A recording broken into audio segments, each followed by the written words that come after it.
Okay, I'm going to make some sandwich buns. That's white bread, but it's good quality white bread. And this is not a professional kitchen. I am domestically challenged, so my kitchen is not spotless. Stuff gets splashed on things, so that's not important now. What's important is the bowl's nice and clean. I will give you an ingredients list. Right now, I have a quarter cup of warm water. You want it about 100 degrees or so.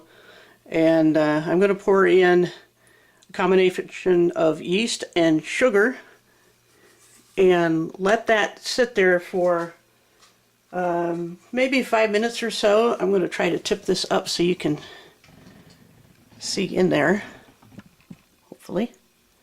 There we go. After a while, the sugar feeds the yeast, and what it will do is foam up the yeast is kind of pellets, like tiny pellets, and they basically explode and then foam up, and after it's good and foamy, then we're going to start adding the other ingredients. In the meantime, I will try to show you some of the other ingredients. And what we have here is obviously you need some kind of oil.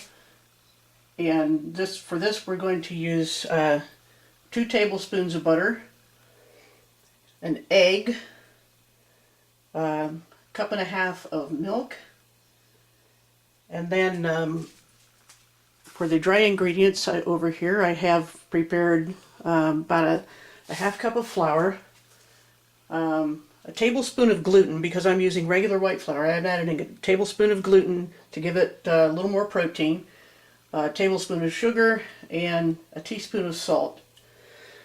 And what I need to do then is I'm going to soften the butter. And yeah, I know I'm using the microwave and this is terrible sacrilege, but you can heat it up on the stove if you want. I've never had any problems with the microwaved food, so yeah, and just not bother telling me about that.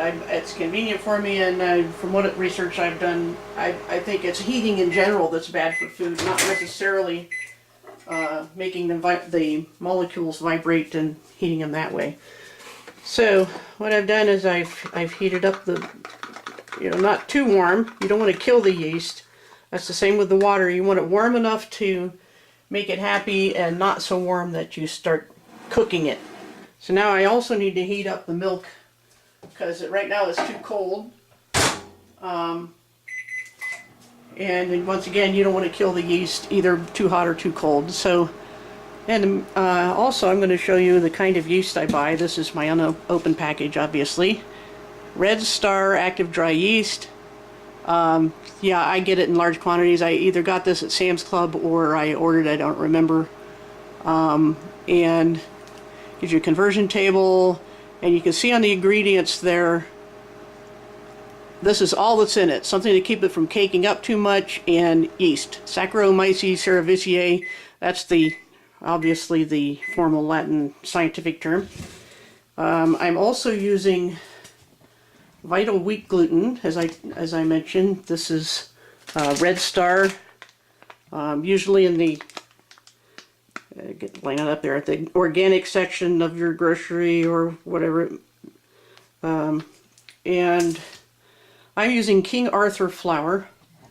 It's unbleached, unbrominated, really good quality stuff. And of course I'm using natural organic eggs and real butter.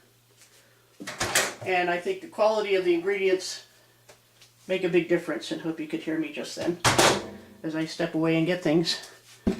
So now we're going to take a look at how the yeast is doing over here. Sorry about that. And I've got an old rickety tripod, and we'll see if we can get a look at that. It's kind of foamy and not quite ready yet, but we're getting there. I might give it a little stir just to get that yeast to get down in the water. And sometimes if your yeast is kind of old, like I'm near the end of my other package, it might just take a little bit longer. But I might just, I don't know, it seems most of it has has foamed up a little bit.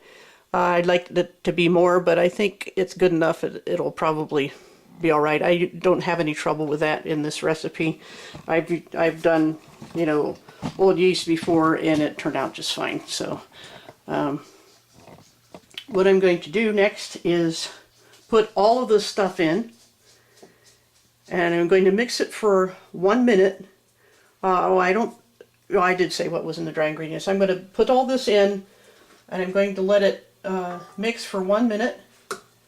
Then I'm going to let it rest for 5, and then start it up again and start adding the flour. And I don't measure the rest of the flour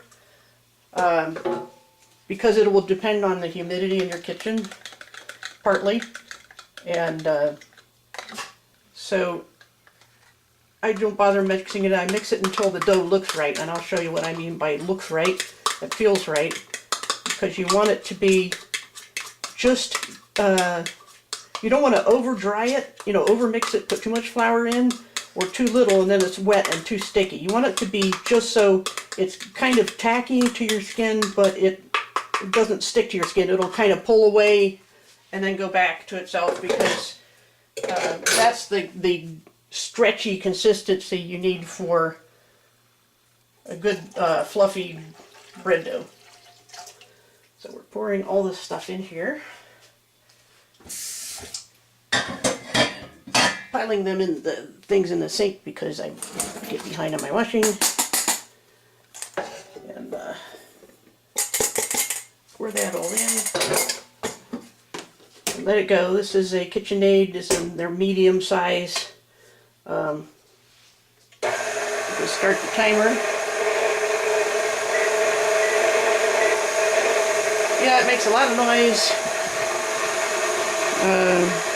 My husband re-greased it one day, and it was worse, but so sorry if it's too loud. I can't do anything about that. So I'm trying to keep my camera back a little bit, although it's hard to look inside the bowl when I back that far. But it's making batter, and then I'll stop the camera for 5 minutes, and then we'll start adding the dough, or the flour, and we'll pick it up later. Alright, there's what it looks like after 5 minutes. I'm going to start this up and start adding flour. I'm hand holding the camera now, so as I couldn't get the tripod to stay where I wanted, so just put a little bit like that in at a time. Let it mix up a bit, put a little bit more. You could knead this by hand. It's really not much different. Whether you add the wet ingredients to the dry or dry to the wet, doesn't matter. It's how you mix it. And just do it gradually. You don't want to kill the yeast again. You have to be careful with that. So we're just going to keep doing this until it gets to, you know, I'll start up the camera again when it gets to the point that it's ready for rising. Okay, you can see the dough is starting to ball up on the hook and take this stuff off the side. Now it's going to start sticking to the side really bad. And so that's kind of an intermediate stage where it's moving from a batter to a dough. And we're going to keep slowly adding flour and scraping the sides until we get to closer to the end. I'll show you when we're near it, but not quite there. Okay, you can see what we got going on here. The dough is really sticking to the sides, and if I pick this up, you can see how it comes off the hook. We want it to come off clean. Eventually it's going to be all balled up around that hook, and then if you scrape off the dough and things, and it's real easy to scrape off, then you know it's about ready for the first rising. And by the way, this, from the time you start getting out your supplies and ingredients to the time you're ready for the first rising, allow at least half an hour. So what I'll do right now is I'm going to scrape off the hook, scrape the sides, add some more flour, and keep going little by little until I get to the next stage. You can see how the dough came off the hook just now. It's still too wet. You know, it has to come out really clean off of there. So, but we're getting close here. I just added some more flour. I'm going to start this back up again and scrape the sides and all that, but we're almost there. When this comes off really clean without leaving any of that on behind, then we'll know that we're ready to take it out of the bowl. By the way, this spatula I'm using is kind of a spoon-shaped spatula, and it works really well for, you know, scraping the bowl like that and scraping off this thing. So, good spatula to have. Okay, there we are. That's, you know, there's always going to be something left on it, but look how clean most of that is. And the dough is just, you can touch it. It doesn't, you know, it's not sticking real bad to my hand. Just a little bit. That's ready. What I'm going to do is, I can't do the camera and that at the same time. I'm going to put that in here. This is a greased bowl, fairly large size. I have kind of small hands, but there's a dual toaster there that you can kind of gauge the size a little bit. You just rub it with butter. Just take softened butter and just rub it all over the inside, keep it from sticking. And I'm going to put it in here, and you want to either cover it with a towel or something, then, or if you use plastic, grease the inside so it won't stick to the dough, and keep it from drafts while it rises. And what I'm going to do is I'm going to put it in this toaster oven. It's a nice small space, and I don't have to cover it then. It stays out of drafts. I don't turn the heat on or anything, even though this toaster oven will go to a nice, like a 90 degrees, which is a good temperature for rising, but it's fairly hot right now, so I'm not going to turn it on. And you leave it there until it doubles its size. That's the point. It takes about an hour. Your time may vary. You don't want it to rise too quick. You want it to take at least an hour, not too much more than that, but certainly not less, maybe 45 minutes. But because if it rises too fast, it tends to get too big of an air pocket in the dough, and then it will collapse when it cooks. So yeah, you want to put it in a grease bowl and leave it there for about an hour until it doubles. So we'll check it then. And by the way, when I didn't just take it out and dump it in this bowl. I took it out and kind of hand kneaded it just a little bit to make it nice and smooth, and you put the seam side down, and that's about how you want it to look. Okay, there's the ball of dough after it's been rising. Let's see if I can bring this a little closer. And what I'm going to do, you get a dough divider, and we're going to cut this into 12 pieces for buns. If you want dinner rolls, same recipe, you just make 24 of them. So I'm going to try to kind of make that like rectangular so it's easier to see where half is, and just kind of eyeball it and pull it apart like that. Then I'm going to do half again,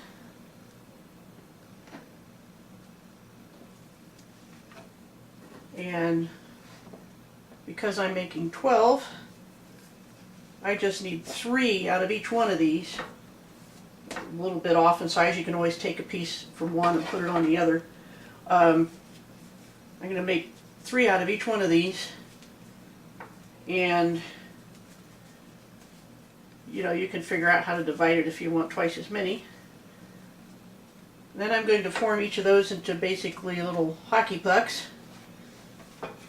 and I'm going to, as soon as I've had these divided, I'm going to spray a large cookie tray. Let me turn that, make sure you can see that.